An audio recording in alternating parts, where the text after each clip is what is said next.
चोटी का किस्सा। एक दिन की बात है, तेनालीराम महाराज कृष्णदेव राज की कहानी। एक बार महाराज कृष्णदेव राय ने तेनालीराम से पूछा, बताओ तेनाली, ब्राह्मण अधिक चतुर होते हैं या व्यापारी?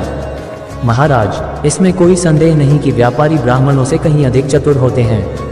तेनालीराम ने उत्तर दिया, ऐसा तुम कैसे कह सकते हो तेनाली? महाराज बोले, महाराज, यदि आप अवसर प्रदान करें तो मैं जो कह रहा हूँ वह प्रमाणित करके भी दिखा सकता हूँ। तेनालीराम ने आत्मविश्वास के साथ कहा, ठीक है, तो कल प्रमाणित करके दिखाओ। जैसी महाराज की आज्ञा, किंतु मेरी एक शर्त है कि कल मैं जो कुछ भी करूं, आप उसके बीच में कुछ न कहें, न ही किसी अन्य को कोई रोड़ा डालने दें। महाराज ने तेनालीराम की बात मान ली। अगले दिन दरबार लगा। समस्त दरबारी दरबार में उपस्थित थे, राजगुरु भी। अचानक तेनालीराम राजगुरु से बोला, राजगुरु जी, मेरा आपसे एक निवेदन है। यदि आपको मेरा निवेदन बुरा लगे तो क्षमा करें, किंतु ये अति आवश्यक है। ऐसा क्या निवेदन है तेनालीराम? राजगुरु ने पूछा। महाराज को आपको चोटी चाहिए, इसलिए उनके लिए आपको अपनी चोटी का बलिदान देना होगा, अर्थात आपको अपनी चोटी कटानी पड़ेगी। हाथ जोड़कर तेनालीराम बोला। ये सुनते ही राजगुरु का खून खौल उठा।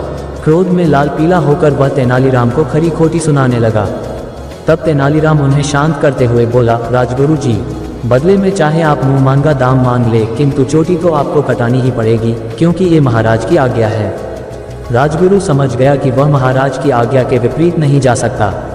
फिर चोटी का क्या है, वह कुछ दिनों में पुनः उगाएगी। वह सोचने लगा कि इसके बदले उसे कितनी स्वर्ण मुद्राएं मान देनी चाहिए। कुछ देर सोचने के बाद वह बोला, ठीक है, यदि ऐसा करना अति आवश्यक है तो मैं अपनी चोटी कटवाने तैयार हूँ, किंतु चोटी के बदले मुझे 5 स्वर्ण मुद्राएं चाहिए। खजांची को कह खजाने से 5 स्वर्ण मुद्राएं निकालकर राजगुरु को दे दी गई और नाई बुलवाकर उनकी चोटी कटवा दी गई। कुछ देर बाद नगर के सबसे बड़े व्यापारी को बुलवाया गया।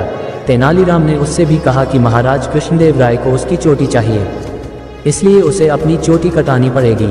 व्यापारी बोला, महाराज की आज्ञा मैं कैसे टाल सकता हूँ, लेकिन मैं एक बहुत गरीब आदमी हूँ।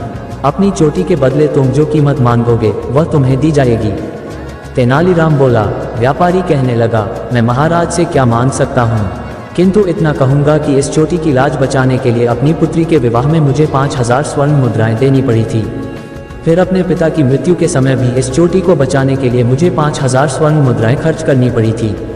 तो ठीक है, तुम्हें 10,000 स्वर्ण मुद्राएं। तेनालीराम कह ही रहा था कि व्यापारी बोला पड़ा, मेरी बात पूरी सुन लीजिए श्रीमान। श्रीमान, आज भी बाजार में इस चोटी के बदले मुझे 5000 स्वर्ण मुद्राएं आसानी से उधार मिल जाएंगी। अपनी चोटी पर हाथ फिराते हुए व्यापारी बोला, तो इसका अर्थ है कि तुम्हें अपनी चोटी के बदले 15,000 स्वर्ण मुद्राएं चाहिए। तेनालीराम ने पूछा, अब मैं क्या कहूँ, बस महाराज की कृपा हो जाए। व्यापारी खिसियाते हुए बोला। तुरंत खजाने से 15,000 स्वर्ण मुद्राएं निकालकर व्यापारी को दी गई। नाई तो पहले से ही दरबार में उपस्थित था। व्यापारी अपनी चोटी कटवाने बैठ गया। नाई भी उसकी चोटी काटने आगे आया, लेकिन जैसे ही उसने व्यापारी की चोटी काटने उस्तरा निकाला, व्यापारी तुनक कर बोला, ए नाई, जरा देख के भूलना नहीं कि ये महाराज की चोटी है। व्यापारी के ये शब्द महाराज कृष्णदेव राय को अपमानजनक लगे। वे क्रोधित हो गए और उन्होंने सैनिकों से कहकर व्यापारी को दरबार से बाहर फेंकवा दिया। व्यापारी के हाथ में पहले ही 15,000 स्वर्ण मुद्राओं की थैली थी। उसने भी वहां से चंपत होने में देर नहीं लगाई। इस पूरे घटनाक्रम के बाद तेनालीराम महाराज से बोला, महाराज, मैंने अपनी बात सिद्ध कर दी। आपके देखा कि राजगुरु जी ने 5 स्वर्ण मुद्राओं के बदले अपनी चोटी गंवा दी, लेकिन वो व्यापारी 15,000 स्वर्ण मुद्राएं भी ले गया और अपनी चोटी भी नहीं कटवाए। हुआ न व्यापारी ब्राह्मण से अधिक चतुर। ये सुनकर महाराज सहित सारे दरबारी हंस पड़े। नमस्ते, फिर मिलेंगे, तब तक आप सब स्वस्थ रहे।